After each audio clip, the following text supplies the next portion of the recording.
To share the most beautiful equation in math with you, okay? I'm ready. So actually this is literally, if you search Google, the most beautiful equation in math, you will find it. So this thing, I might need to use a little bit of the board. I'll just write this pi. We already know what pi is, right? There's another number in math, which is called I.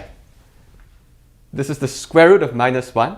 So somehow I is equal to the square root of -1. Which you're not allowed to do. There's no way you can multiply two numbers together and get a negative one.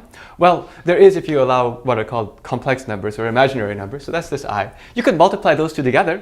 You can get an even more crazy number. Not only something that doesn't end, but it's not even a real number. But there's another number in math also, and that number is called E. And E appears on a lot of these scientific calculators. E is another number which is just like pi in the sense that it's transcendental, it doesn't stop anywhere, and also there isn't a very nice way to express what it is. So this one goes by 2.71828 and so on. Actually, this number is also quite impressive. It's 1828, 1828, 45, 90, 45. And more digits beyond there, okay? So a bunch of nice numbers. But this E actually comes also somewhere else in mathematics. Even though I told you this doesn't have any nice repeating decimal or even terminating decimal, with E, you can get E by saying, suppose I have a box of chocolates with 100 chocolates, and I drop them all on the ground, and I tried to put them all back in. This is like these nice chocolates where everything's different, right? Yeah. You can ask like, what's the probability that every chocolate went back in the wrong spot? And that probability becomes very close to 1 over E. That's this, and the more chocolates you have, the closer it is to this. Anyway, 3 crazy numbers. It turns out that if you take E and raise it to that, then I can finish the equation with 2 more numbers. Like the most basic numbers in math are 1 and 0. And this is true.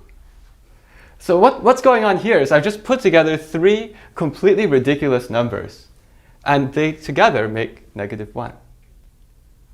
For all of the mess that was here, it has all come back in together right here. And this has a name. It's called Euler's identity.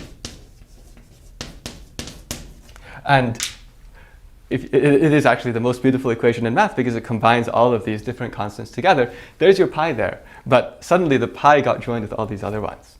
So there's some other fun parts here too. Have you seen the shirts with the pi and the I, the joke?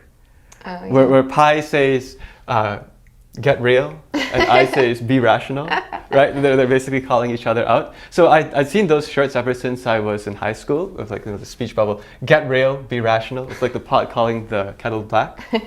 But actually that shirt should have one more punchline. The last punchline should be, let me write the joke first. This one says, get real.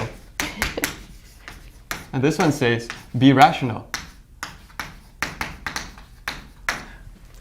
The correct way to put the punchline on this joke is E should say, join me, and we'll be 1. So of course that's -1 right there. But somehow this punchline, the joke was never said before, and we thought of this joke about 2 years ago. You better market it.